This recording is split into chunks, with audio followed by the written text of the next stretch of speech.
Dear students, कैसा लगा आपको मेरा पहला वीडियो लेक्चर। अब ये जो मैंने दूसरा वीडियो लेक्चर बनाया है, यह दूसरा जो वीडियो लेक्चर है, इसका जो टॉपिक है वो एरीन्स और एरोमेटिसिटी पर है। ठीक है, तो हम ये समझेंगे इस टॉपिक के बारे में कि हम सबसे पहले अपने बेसिक कंसेप्ट क्लियर करेंगे।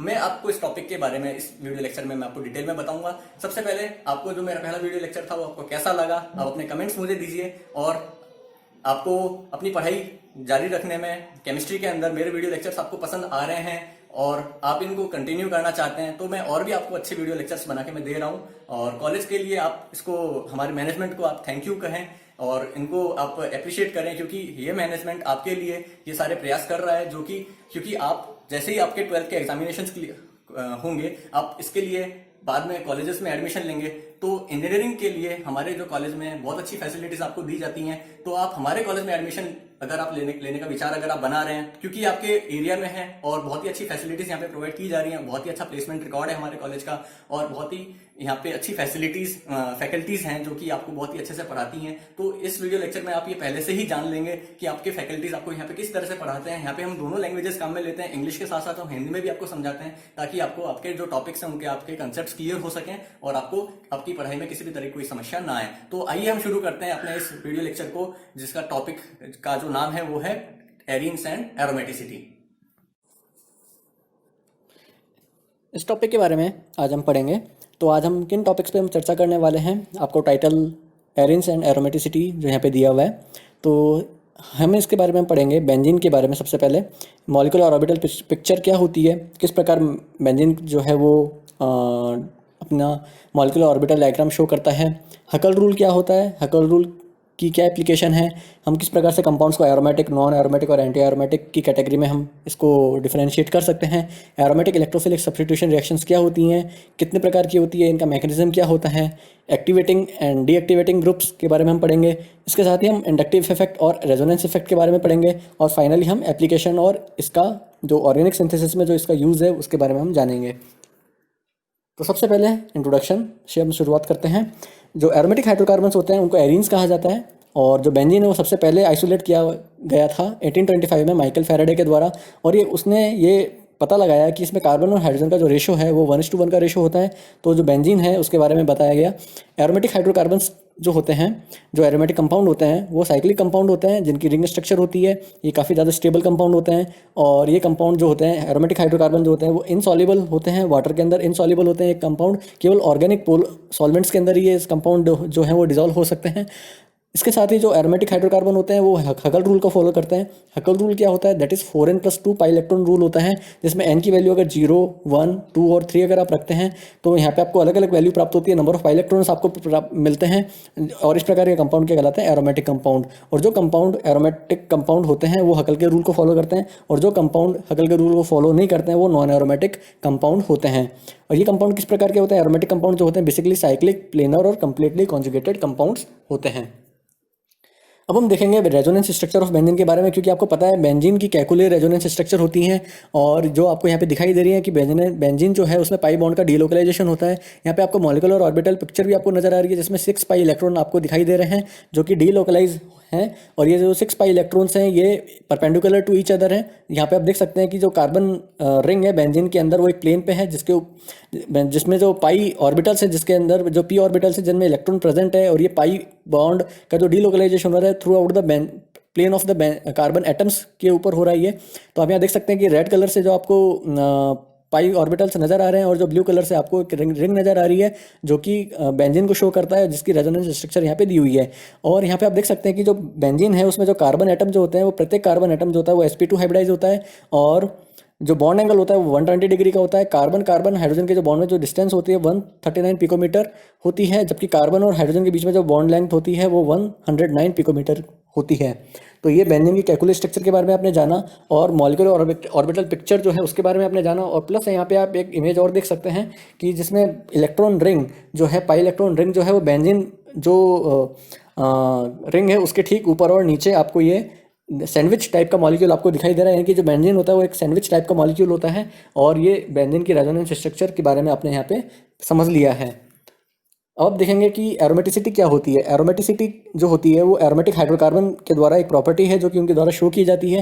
एरोमेटिक जो कंपाउंड्स होते हैं वो साइक्लिक, प्लेनर, स्टेबल और कंप्लीटली कॉन्जुगेटेड होते हैं, जो कि हकल के रूल को फॉलो करते हैं। जो जैसा कि हमने पहले पढ़ा कि 4n+2 पाई इलेक्ट्रॉन अगर किसी रिंग में प्रेजेंट होते हैं तो वो रिंग एरोमेटिक कंपाउंड की होती है। और इसके बारे में हम और देखेंगे जो एंटी एरोमेटिक कंपाउंड होते हैं वो क्या होते हैं। अगर यहाँ पे जो कंपाउंड है अगर वो साइक्लिक भी हो, प्लेनर हो, कंप्लीटली कॉन्जुगेटेड हो और 4n+2 पाई इलेक्ट्रॉन को फॉलो ना करके 4n पाई इलेक्ट्रॉन रूल को फॉलो करे तो वो जो कंपाउंड होगा वो एंटी एरोमेटिक कंपाउंड होगा। जैसे कि आप एग्जांपल में देख सकते हैं साइक्लोब्यूटाडाइईन जो है वो एक एंटी एरोमेटिक कंपाउंड है। नॉन एरोमेटिक कंपाउंड के अंदर आप देखेंगे कि अगर कोई भी कंपाउंड ये जो ऊपर जो रिक्वायरमेंट दी है इसमें से किसी भी एक रिक्वायरमेंट को फुलफिल ना करे या किसी भी एक कंडीशन को फुलफिल ना करे तो इस प्रकार की जो कंपाउंड होते हैं वो नॉन एरोमेटिक कंपाउंड होते हैं, जो कि ना ही एरोमेटिक है और ना ही एंटी एरोमेटिक है। तो यहाँ पे आपको मैं 3 एग्जांपल दे रहा हूँ, इन तीनों एग्जांपल को आप ध्यान से देखेंगे और आप ये समझ सकते हैं कि कौन सा कंपाउंड एरोमेटिक होगा, कौन सा नॉन एरोमेटिक होगा और कौन सा एंटी एरोमेटिक होगा। तो हमें डिफरेंशिएट करना आना चाहिए।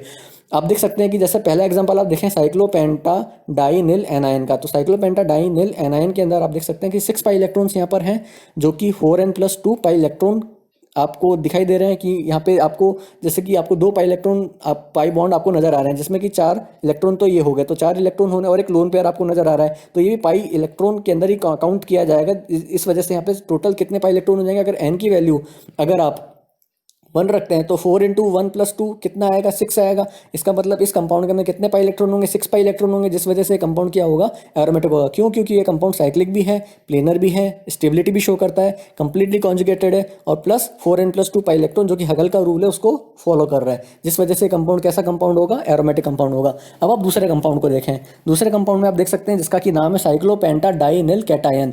इस कंपाउंड के अंदर आप देखेंगे तो यहाँ पे केवल आपको 2 पाई बॉन्ड नजर आ रहे हैं और एक पाई बॉन्ड में 2 इलेक्ट्रॉन होते हैं, यानी कि टोटल 4 पाई इलेक्ट्रॉन हो गए यहाँ पे।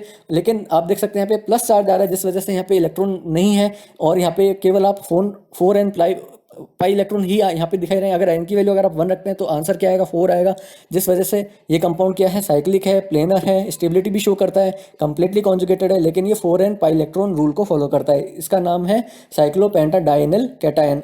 एक और एग्जाम्पल है जैसे साइक्लोब्यूटाडाइईन, ये भी कंपाउंड जो है वो एंटी एरोमेटिक कंपाउंड है और इसी वजह से क्योंकि उसमें भी 4 पाई इलेक्ट्रॉन होते हैं, यहाँ पे भी 4 पाई इलेक्ट्रॉन आपको नजर आ रहे हैं, तो ये कंपाउंड कैसा होगा, एंटी एरोमेटिक कंपाउंड होगा। नॉन एरोमेटिक कंपाउंड की अगर आप बात करेंगे तो नॉन एरोमेटिक कंपाउंड के अंदर टोटल कितना पाई इलेक्ट्रॉन होंगे, 5 पाई इलेक्ट्रॉन होंगे, यानी कि ये जो कंपाउंड होगा ये 4n और 4n+2 दोनों में से किसी भी वैल्यू को फुलफिल नहीं कर रहा है। इस वजह से ये कंपाउंड कैसा होगा, नॉन एरोमेटिक होगा, क्योंकि ये कंपाउंड साइक्लिक भी है, प्लेनर भी है, कंप्लीटली कॉन्जुगेटेड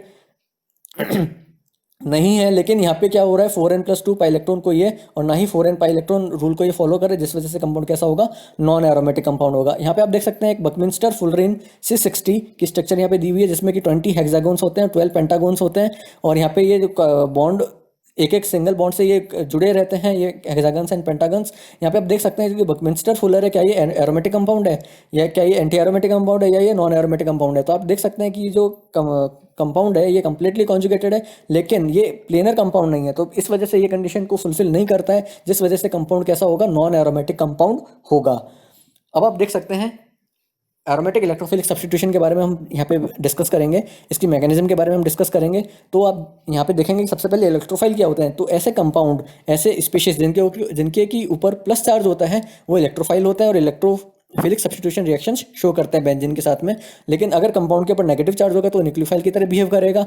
तो जो बेंजीन है, जैसा कि आप जानते हैं कि उसमें पाई इलेक्ट्रॉन होते हैं, कितने पाई इलेक्ट्रॉन होते हैं, 6 पाई इलेक्ट्रॉन होते हैं, जिस वजह से बेंजीन जो होता है वो इलेक्ट्रॉन रिच कंपाउंड होता है और उसके ऊपर इलेक्ट्रोफाइल इजीली अटैक कर सकता है। इसलिए जो बेंजीन होते हैं वो एरोमेटिक इलेक्ट्रोफिलिक सब्स्टिट्यूशन रिएक्शंस देते हैं। अब ये जो रिएक्शन है इसकी मैकेनिज्म हम देख लेते हैं कि ये रिएक्शन कैसे होगी। ये रिएक्शन 2 स्टेप में होती है। पहले स्टेप के अंदर जो इलेक्ट्रोफाइल होता है वो बेंजीन पे अटैक करता है, जो कि स्लो स्टेप होता है, यानी कि ये जो स्टेप होगा वो स्लो होगा। और यहाँ पे आपको रेजोनेंस स्टेबलाइजेशन से आपको 3 रेजोनेंस स्ट्रक्चर्स यहाँ पे आपको नजर आ रही हैं। और सेकंड स्टेप के अंदर जो कि फास्ट स्टेप होगा, एक हाइड्रोजन जो है वो प्रोटॉन की तरह रिमूव हो जाएगा और आपको इलेक्ट्रोफिलिक सब्स्टिट्यूटेड बेंजीन आपको एज अ प्रोडक्ट आपको प्राप्त हो जाएगा। अब आप इसको कुछ एग्जाम्पल के साथ भी समझ सकते हैं। एग्जाम्पल जैसे कि हम नाइट्रेशन के बारे में डिस्कस करेंगे, सल्फोनेशन, ब्रोमिनेशन और एल्काइलेशन के बारे में हम डिस्कस करेंगे। तो नाइट्रेशन जब होगा तो ये प्रोडक्ट जो बनेगा वो नाइट्रोबेंजीन बनेगा, सल्फोनेशन में जो प्रोडक्ट बनेगा वो बेंजीन सल्फोनिक एसिड बनेगा, ब्रोमिनेशन में जो प्रोडक्ट होगा वो ब्रोमोबेंजीन होगा, और एल्काइलेशन में जो प्रोडक्ट होगा, अगर आप रिएक्शन इथाइल क्लोराइड और एल्यूमिनियम क्लोराइड के प्रेजेंस में करवाएंगे तो इथाइल बेंजीन आपका प्रोडक्ट बनेगा। तो ये रिएक्शंस किस प्रकार की से होंगी और इनका मैकेनिज्म क्या होगा, ये वन बाय वन डिस्कस करेंगे। तो सबसे पहले आप देखेंगे हम मैकेनिज्म ऑफ नाइट्रेशन के बारे में। तो सबसे पहले आप ये देखें कि नाइट्रेशन के अंदर इलेक्ट्रोफाइल का फॉर्मेशन कैसे होगा। तो नाइट्रिक एसिड जब सल्फ्यूरिक एसिड के साथ में रिएक्ट करेगा तो नाइट्रोनियम आयन बनेगा। यहाँ पे आप देख सकते हैं कि नाइट्रोनियम आयन में जो नाइट्रोजन एटम है उसके ऊपर प्लस चार्ज आपको नजर आ रहा है। तो ये जो प्लस चार्ज है जिस वजह से नाइट्रोनियम आयन जो है इलेक्ट्रोफाइल की तरह बिहेव करेगा। स्टेप 1 के अंदर आप देख सकते हैं कि ये जो नाइट्रोनियम आयन है बेंजीन के ऊपर अटैक करेगा, जो कि एक स्लो स्टेप होगा। इस स्लो स्टेप्स के अंदर आप देख सकते हैं कि 3 रेजोनेंस स्ट्रक्चर्स बन रही हैं और एक इंटरमीडिएट का फॉर्मेशन हो रहा है जो कि एक कैटायन इंटरमीडिएट है। स्टेप 2 के अंदर क्या होगा, इस कैटायन इंटरमीडिएट से एक हाइड्रोजन का एटम का एक हाइड्रोजन प्रोटॉन जो हो की फॉर्म में जो है वो रिमूव हो जाएगा, हाइड्रोनियम आयन बनेगा और प्लस जो आपका प्रोडक्ट होगा वो नाइट्रोबेंजीन होगा। तो नाइट्रोबेंजीन आपका जो डिजायर्ड प्रोडक्ट है वो आपको मिल जाएगा। तो ये मैकेनिज्म जो है आपका नाइट्रेशन का आपको समझ में आ गया होगा। और आपका जो प्रोडक्ट है नाइट्रोबेंजीन वो किस प्रकार से आपको प्राप्त हुआ है बेंजीन से। तो आपसे एक रिएक्शन पूछी जा सकती है कि बेंजीन से नाइट्रोबेंजीन का फॉर्मेशन कैसे होता है, वो रिएक्शन कौन सी होती है। तो ये एक एरोमेटिक इलेक्ट्रोफिलिक सब्स्टिट्यूशन रिएक्शन होती है। अब आप देखेंगे सल्फोनेशन के बारे में। सल्फोनेशन के बारे में सबसे पहले आप देखेंगे कि इलेक्ट्रोफाइल का फॉर्मेशन कैसे होता है। तो सल्फ्यूरिक एसिड यहाँ पे काम में लिया जाता है सल्फोनेशन के लिए। तो यहाँ पे सल्फर ट्राइऑक्साइड का फॉर्मेशन होता है। सल्फर ट्राइऑक्साइड एक अच्छा पावरफुल इलेक्ट्रोफाइल है। क्यों? क्योंकि जो सल्फर एटम है उससे 3 ऑक्सीजन एटम जुड़े रहते हैं और आपको पता है कि ऑक्सीजन की जो इलेक्ट्रोनेगेटिविटी होती है वो सल्फर से ज़्यादा होती है, जिस वजह से सल्फर ट्राइऑक्साइड एक अच्छा पावरफुल इलेक्ट्रोफाइल की तरह बिहेव करता है। स्टेप 1 के अंदर ये जो इलेक्ट्रोफाइल होगा ये बेंजीन पर अटैक करेगा जो कि स्लो स्टेप होगा और आपको रेजोनेंस स्टेबलाइजेशन से 3 रेजोनेंस स्ट्रक्चर्स आपको प्राप्त होंगी। स्टेप 2 के अंदर क्या होगा, जो प्रोटॉन है वो हाइड्रोजन आयन की तरह रिमूव ना होकर के जो ऑक्सीजन के ऊपर जो नेगेटिव चार्ज है उस पर जाके जुड़ जाएगा, जिससे कि बेंजीन सल्फोनिक एसिड जो आपका प्रोडक्ट है वो आपको प्राप्त हो जाएगा। तो इस प्रकार ये मैकेनिज्म आपको समझ में आ गया होगा सल्फोनेशन का, जिसमें कि आपको बेंजीन सल्फोनिक एसिड आपको प्रोडक्ट आपको मिल रहा है। अब आप देखेंगे ब्रोमिनेशन की मैकेनिज्म। ब्रोमिनेशन में क्या होगा, सबसे पहले इलेक्ट्रोफाइल का फॉर्मेशन कैसे होता है ये हमें जानना जरूरी है। तो फेरिक ब्रोमाइड की प्रेजेंस में जब ब्रोमीन एक कॉम्प्लेक्स का फॉर्मेशन करता है, जो कॉम्प्लेक्स जो होता है वो ज़्यादा बिहेव करता है इलेक्ट्रोफाइल की तरह as compare to bromine alone. तो आप देख सकते हैं कि जो ये जो कॉम्प्लेक्स है, ये जो डायरेक्ट कॉम्प्लेक्स होगा ये स्टेप 1 के अंदर सीधा बेंजीन के ऊपर अटैक करेगा और रेजोनेंस स्टेबलाइजेशन की वजह से आपको एक रेजोनेंस स्ट्रक्चर्स आपको मिलती हैं। यहाँ पे स्टेप 2 के अंदर ये जो रेजोनेंस हाइब्रिड होता है इससे आप प्रोटॉन का यहाँ से प्रोटॉन रिमूव हो जाता है और ब्रोमोबेंजीन आपको प्रोडक्ट की तरह प्राप्त होता है। तो आप बेंजीन से ब्रोमोबेंजीन का फॉर्मेशन कैसे करेंगे, तो इसके लिए ये मैकेनिज्म यहाँ पे आपको समझाई गई है।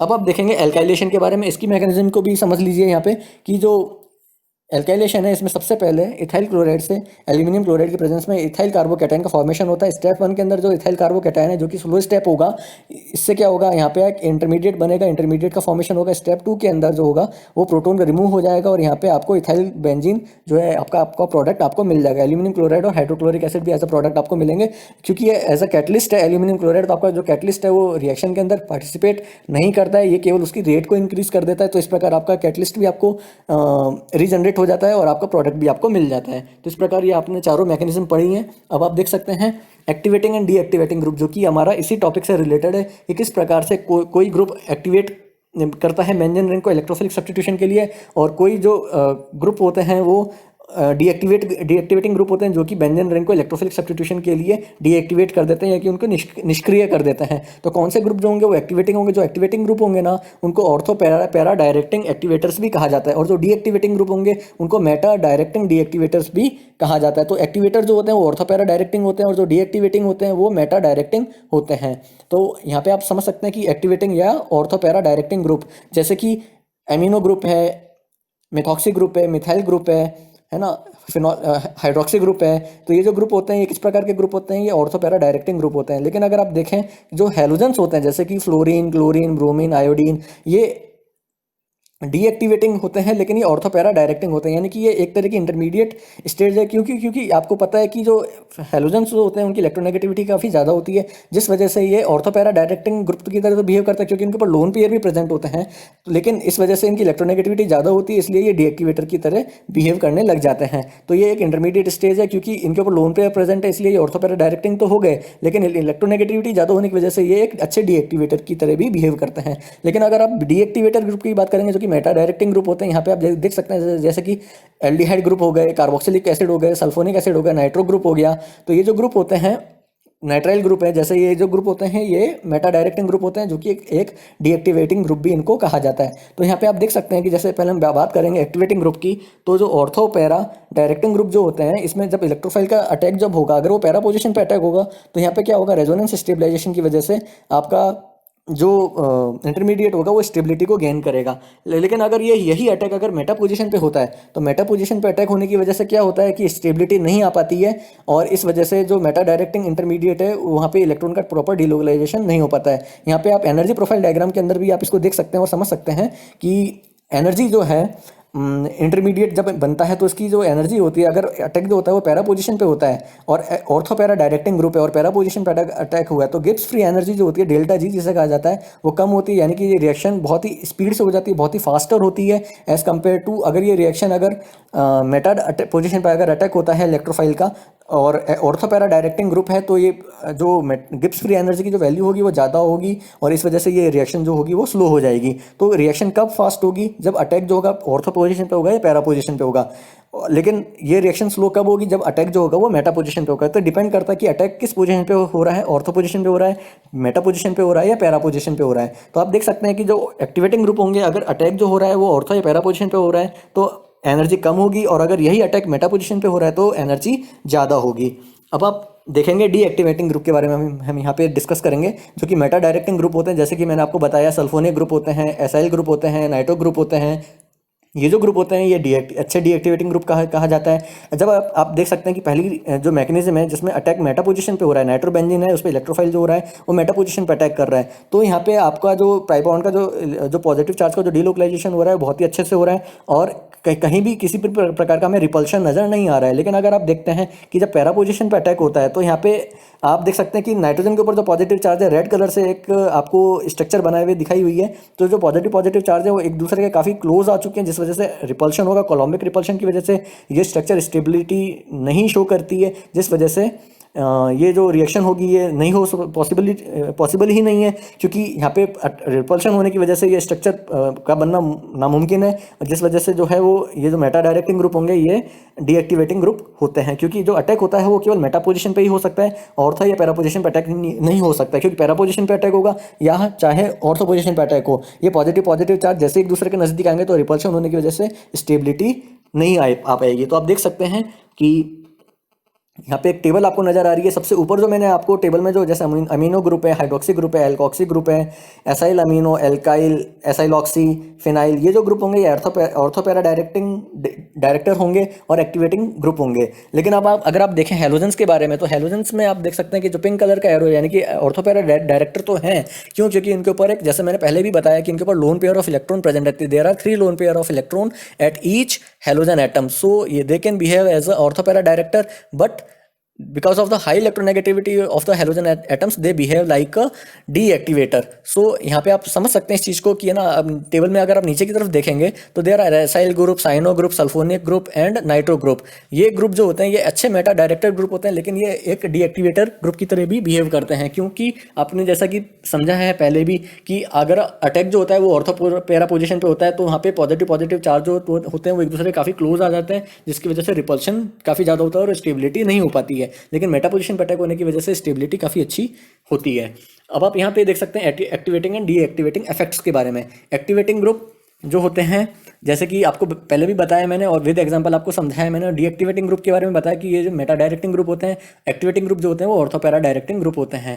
अब आप देख सकते हैं कि जो इंडक्टिव इफेक्ट जो होता है वो क्या होता है। इंडक्टिव इफेक्ट जिसको प्लस आई इफेक्ट और माइनस आई इफेक्ट कहा जाता है। प्लस आई इफेक्ट के अंदर क्या होता है, इलेक्ट्रॉन डोनेटिंग ग्रुप होता है, जिसको ईडीजी से रिप्रेजेंट किया हुआ है, जो इलेक्ट्रॉन को डोनेट करता है, जिसकी वजह से कार्बन जो होता है, कार्बन एटम जिसके ऊपर पॉजिटिव चार्ज होता है उसको स्टेबिलिटी मिल जाती है, क्योंकि इलेक्ट्रॉन डोनेट करने से क्या है, क्योंकि कार्बन के ऊपर पॉजिटिव चार्ज है उसको इलेक्ट्रॉन चाहिए, तो इलेक्ट्रॉन उसको मिल जाते हैं, जिस वजह से वो स्टेबिलिटी शो करता है। तो प्लस आई इफेक्ट अगर ज़्यादा होगा तो स्टेबिलिटी भी ज़्यादा होगी।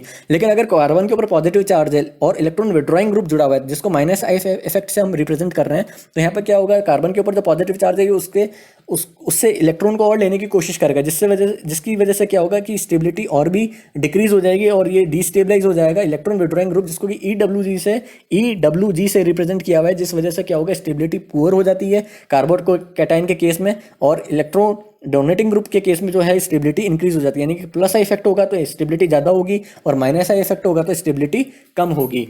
अब आप देख सकते हैं कि यहाँ पे एक आपको सीरीज नजर आ रही है, इस सीरीज में plus I effect increasing order में दिखाया हुआ है और नीचे की तरफ में आप देखेंगे तो माइनस आई इफेक्ट जो है वो, अगर आप लेफ्ट हैंड साइड से राइट हैंड साइड की तरफ जाएंगे तो प्लस आई इफेक्ट इंक्रीज होगा, अगर आप राइट हैंड साइड से लेफ्ट हैंड साइड की तरफ जाएंगे तो माइनस आई इफेक्ट जो है वो डिक्रीज होगा। तो कौन से ग्रुप जो होंगे वो अच्छे माइनस आई इफेक्ट शो करेंगे, जैसे कि नाइट्रो ग्रुप है, फ्लोरीन है, कार्बोक्सिलिक ग्रुप है, हेलोजन एटम्स जो होते हैं वो अच्छे माइनस आई इफेक्ट को शो करते हैं क्योंकि इलेक्ट्रॉन को ईजिली अट्रैक्ट कर सकते हैं। लेकिन जो एल्काइल ग्रुप होते हैं जैसे कि 3 डिग्री एल्काइल ग्रुप होंगे, 2 डिग्री एल्काइल ग्रुप होंगे, तो ये जो ग्रुप होंगे ये इलेक्ट्रॉन को जो है वो रिपेल कर सकते हैं, इसलिए ये प्लस इफेक्ट शो करते हैं। रेजोनेंस इफेक्ट क्या होता है? रेजोनेंस इफेक्ट के बारे में आप देखेंगे कि जो पाई इलेक्ट्रॉन्स जो होते हैं बेंजीन के अंदर, जब ये क्योंकि ये डिलोकलाइज होते रहते हैं और अगर कोई ऐसा ग्रुप जो कि रेजोनेंस को शो करता है तो इलेक्ट्रॉन का डिलोकलाइजेशन इस ग्रुप पे भी इजीली हो जाता है, जिसकी वजह से ये अच्छी स्टेबिलिटी शो करता है। तो यहाँ पे हम देख सकते हैं कि रेजोनेंस इफेक्ट का क्या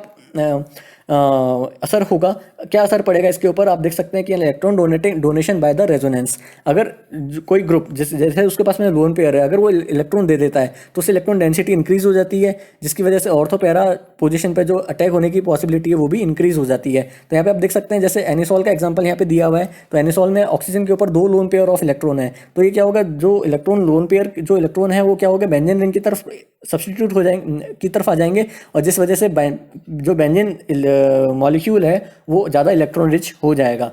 अब आप देख सकते हैं एक टेबल के अंदर यहाँ पे दिखाया हुआ है एक्टिवेटिंग एंड डीएक्टिवेटिंग इफेक्ट्स के बारे में, कि जैसे कि इलेक्ट्रोफाइल जो है अगर वो सिर्फ और सिर्फ बेंजीन के ऊपर अटैक करें तो उसकी जो गिब्स फ्री एनर्जी वैल्यू होगी वो ज़्यादा होगी। अगर इस कंपैरिजन में अगर एनोसॉल के ऊपर अगर ये अटैक होता है, क्योंकि जैसे कि एनोसॉल के अंदर आप देख सकते हैं ऑक्सीजन के ऊपर 2 लोन पेयर ऑफ इलेक्ट्रॉन है, तो ये जो 2 लोन पेयर इलेक्ट्रॉन है ये इजीली बेंजीन रिंग को दे सकते हैं, जिससे कि जो गिब्स फ्री एनर्जी की जो वैल्यू होगी वो कम हो जाएगी, जिसकी वजह से ये रिएक्शन जो है वो कंपेरेटिवली बेंजीन की तुलना में अगर आप इसे कंपेयर करें तो ये स्लो होगी और ये रिएक्शन काफ़ी ज़्यादा फास्ट हो जाएगी। ये मतलब जो गिब्स फ्री एनर्जी की वैल्यू होगी वो कम हो जाएगी और जिस वजह से रिएक्शन जो होगी वो फास्ट हो जाएगी। लेकिन अगर आप बात करेंगे अगर ये अटैक पैरा पोजीशन पे ना होकर के मेटा पोजीशन पे होता है, तो मेटा पोजीशन पे आपको जैसे कि पता है कि रिपल्शन की वजह से जो रिएक्शन होगी वो स्लो होगी और जो गिब्स फ्री एनर्जी की जो वैल्यू हो जाएगी वो ज़्यादा हो जाएगी। तो यहाँ पे आप टेबल में भी आप इसको इजीली समझ सकते हैं, जो पर्पल कलर से मैंने आपको यहाँ पे शो कर रहा हूँ कि जैसे मिथाइल ग्रुप है, फिनॉल ग्रुप है, OH group, NH2 group, amino group जो है ये अच्छे ortho para orientation effect show करते हैं, वीक डोनेटिंग होते हैं, वीक विड्रॉइंग होते हैं। जैसे कि एमिनो ग्रुप की बात करें, हाइड्रोक्सी ग्रुप की बात करें तो ये अच्छे विड्रॉइंग नहीं होते हैं, यानी कि इंडक्टिव इफेक्ट ज़्यादा अच्छे से मतलब ये शो जो करते हैं, मतलब ये वीक होते हैं। लेकिन रेजोनेंस इफेक्ट की अगर बात करेंगे तो ये स्ट्रॉन्ग डोनेटिंग ग्रुप होते हैं। लेकिन अगर हम हेलोजेंस की बात करेंगे तो ये ऑर्थोपैरा डायरेक्टिंग तो होंगे, लेकिन इनका इंडक्टिव इफेक्ट जो होगा वो ज़्यादा स्ट्रॉन्ग होगा, इनका जो रेजोनेंस इफेक्ट होगा वो वीक होगा। लेकिन अगर हम बात करेंगे डीएक्टिवेटिंग ग्रुप की, जैसे कि nitro group, cyanide group, carboxylic group या एल्डिहाइड या कीटोनिक ग्रुप की अगर हम बात करेंगे तो जो कि मेटा डायरेक्टिंग होंगे, स्ट्रॉन्ग विड्रॉइंग होंगे और स्ट्रॉन्ग इंडक्टिव इफेक्ट के साथ साथ अच्छा रेजोनेंस इफेक्ट भी ये शो करते हैं। ठीक है, तो जिस वजह से क्या होगा ये मेटा डायरेक्टिंग ओरिएंटेशन इनका होगा। अब आप एप्लीकेशन के बारे में पढ़ेंगे, एप्लीकेशन क्या होता है, इसका हम कहाँ यूज़ कर सकते हैं, जो हमने अभी डिस्कस किया है कि ortho directing, para directing, meta directing, इन ग्रुप्स की और एक्टिवेटिंग ग्रुप्स क्या होते हैं, ये किस प्रकार से मतलब है ना इस एरोमेटिक ऑर्गेनिक सिंथेसिस के अंदर हम इनका इस्तेमाल कर सकते हैं। तो हम मेटाजाइलिन की बात करेंगे। अगर मेटाजाइलिन की रिएक्शन एसाइल क्लोराइड के साथ में एल्यूमिनियम क्लोराइड की प्रेजेंस में अगर आप कराते हैं तो क्या प्रोडक्ट बनेगा, 80% जो प्रोडक्ट बनेगा जो यहाँ पे आपको दिखाई दे रहा है, जो कि आपके ऑर्थो और पैरा पोजीशन पे जो प्रोडक्ट होगा, क्योंकि ये दोनों ही ग्रुप जो हैं ये यहाँ पे स्टेरिक हिंड्रेंस की वजह से इन दोनों के बीच में तो अटैक हो नहीं सकता। ऑर्थो पोजीशन पे ही अटैक होगा या मेटा पोजीशन पे अटैक होगा। ऑर्थो पोजीशन पे ऑलरेडी स्टेरिक हिंड्रेंस काफ़ी ज़्यादा है, इसलिए जो अटैक होगा वो पैरा पोजीशन पे ही अटैक होगा। फिनॉल की अगर बात करेंगे तो यहाँ पे ब्रोमीन की प्रेजेंस में अगर फिनॉल रिएक्ट करता है तो 2,4,6 ट्राई ब्रोमो फिनॉल का फॉर्मेशन होता है, जो कि एक अच्छा स्टेबलाइज प्रोडक्ट है। और यहाँ पे ऑर्थो और पैरा पोजीशन पे ही अटैक हो रहा है, तो क्योंकि जो फिनॉलिक ग्रुप है, जो OH ग्रुप जो होता है वो एक ऑर्थो पैरा डायरेक्टिंग ग्रुप है और अच्छा एक एक्टिवेटिंग ग्रुप है। अब आप देखेंगे कि जो थर्ड रिएक्शन है 1,3 बेंजीन डाई कार्बोक्सिलिक एसिड के बारे में, जब नाइट्रिक एसिड के साथ ये रिएक्ट करता है तो आपका जो प्रोडक्ट बनता है वो 5 nitro 1,3 benzene di carboxylic acid बनता है, जो कि 96% तक आपको इसकी प्राप्ति होती है। क्यों? क्योंकि ये प्रोडक्ट काफ़ी ज़्यादा स्टेबल है। यहाँ पे आप देख सकते हैं कि जो नाइट्रो प्रोडक्ट जो आ रहा है जो नाइट्रो प्रोडक्ट जो आया है ये सीधा आपके मेटा पोजीशन पे अटैक हुआ है, और ये सीधा जो कार्बोक्सिलिक एसिड है इन दोनों के रेस्पेक्ट में बात की जाए तो ये मेटा पोजीशन पे इसका अटैक हो रहा है। तो यहाँ पे आप देख सकते हैं कि जो लास्ट रिएक्शन इसमें 4-क्लोरोटालोइन के साथ में जब ये रिएक्शन हो रही है नाइट्रिक एसिड की प्रेजेंस में, तो यहाँ पे 42% आपको ऑर्थो प्रोडक्ट बन रहा है और मेटा प्रोडक्ट भी आपको मिल रहा है, लेकिन ये मिथाइल के प्रेजेंस के रेस्पेक्ट में देखा जाए तो ये भी एक अच्छा ऑर्थो प्रोडक्ट है। तो यहाँ पे आपको 58% जो है 4-क्लोरो-2-नाइट्रोटोलुइन मिलेगा, लेकिन 42% 4-क्लोरो-3-नाइट्रोटोलुइन आपको मिलेगा। अब आप देख सकते हैं यहाँ पे मेसिटिलीन जो है अगर वो ब्रोमीन के साथ में रिएक्ट करता है तो 0 to 10 डिग्री सेंटीग्रेड टेम्परेचर पे in presence of carbon tetrachloride आपको 80% ईल्ड आपको मिलती है। और ये प्रोडक्ट जो है क्योंकि यहाँ पे पैरा और ऑर्थो दोनों पोजीशन पे आप देख सकते हैं कि अगर आप मिथाइल के रेस्पेक्ट में देखेंगे तो यहाँ पे स्टेरिक हिंड्रेंस इतना ज़्यादा इफेक्टिव नहीं है और ऑर्थो पोजीशन पे अटैक हो रहा है क्योंकि ये अच्छा ऑर्थो पैरा डायरेक्टिंग ग्रुप है। और आप ये भी देख सकते हैं कि जो टोलुइन है जब ये रिएक्शन करेगा सल्फ्यूरिक एसिड के साथ में तो आपको पैरा टोलिन सल्फ्यूरिक एसिड आपको मिलेगा। टोलिन जब है इसका जब हम नाइट्रेशन करेंगे तो पैरा नाइट्रो टोलिन आपको मिलता है, जिसको 4-नाइट्रोटोलिन भी मिलते हैं और ऑर्थो आइसोमर भी इसका आपको प्रोडक्ट प्राप्त होता है। लेकिन ये दोनों ही प्रोडक्ट आपको अच्छी यील्ड में आपको मिलते हैं। 4-नाइट्रोटोलिन जब इसका जब नाइट्रेशन करेंगे तो आपको 2,4-डाइनाइट्रोटोलुइन आपको मिलेगा, 90% तक इसकी यील्ड होती है। 2,4-डाइनाइट्रोटोलुइन इसका जब फ्यूमिंग नाइट्रिक एसिड की प्रेजेंस में जब आप इसकी रिएक्शन कराएंगे तो ट्राइनाइट्रोटोलुइन TNT आपको मिलती है, जिसकी 90% तक यील्ड आपको होती है। तो इस प्रकार आपने ये देखा कि किस प्रकार आपको ये प्रोडक्ट्स मिलते हैं और कौन सा ही प्रोडक्ट आपको मिलेगा। ये रिएक्शंस होती हैं काफ़ी ज़्यादा स्पेसिफिक और सेलेक्टिव होती है, यानी कि जो प्रोडक्ट है केवल वही प्रोडक्ट बनेगा, क्योंकि एक्टिवेटिंग ग्रुप और डीएक्टिवेटिंग ग्रुप की जो केमिस्ट्री है वो आपने अच्छे से समझ ली है। एक्टिवेटिंग ग्रुप जो होते हैं वो ऑर्थो पैरा डायरेक्टिंग ग्रुप होते हैं और कौन कौन से ग्रुप जो होंगे वो ऑर्थो पैरा डायरेक्टिंग ग्रुप होंगे, यानी कि अटैक किस पोजीशन पे होगा और क्यों होगा, क्योंकि यहाँ पे आपने इंडक्टिव इफेक्ट के बारे में भी जाना, रेजोनेंस इफेक्ट के बारे में भी जाना, इलेक्ट्रॉन डोनेटिंग ग्रुप जो होते हैं वो क्या उनका क्या इफेक्ट पड़ता है, इलेक्ट्रॉन विड्रॉइंग ग्रुप जो होते हैं उनका क्या इफेक्ट पड़ता है, ठीक है, वो किस प्रकार से स्टेबिलिटी को इंक्रीज करते हैं और या फिर स्टेबिलिटी को डिक्रीज करते हैं। तो आप इस प्रकार आप अपने कौन सा प्रोडक्ट आपको बनेगा, क्योंकि जब भी कोई रिएक्शन आती है एग्जाम में पूछी जाती है तो आपसे उस रिएक्शन के बारे में, आपसे प्रोडक्ट के बारे में पूछा जाता है कि ये रिएक्टेंट है तो आप बताइए आपकी प्रोडक्ट आपको कौन सा मिलेगा। तो ऑर्थो पैरा डायरेक्टिंग ग्रुप्स और मेटा डायरेक्टिंग ग्रुप्स के बारे में जब आपको पता होगा कि और इनके बारे में आप जब आप इनको कैटेगराइज करेंगे, इनको आप टेबल की फॉर्म में भी मैंने आपको यहाँ पे समझा दिया है, गिब्स फ्री एनर्जी वैल्यू भी मैंने आपको इनकी यहाँ पे शो करी है।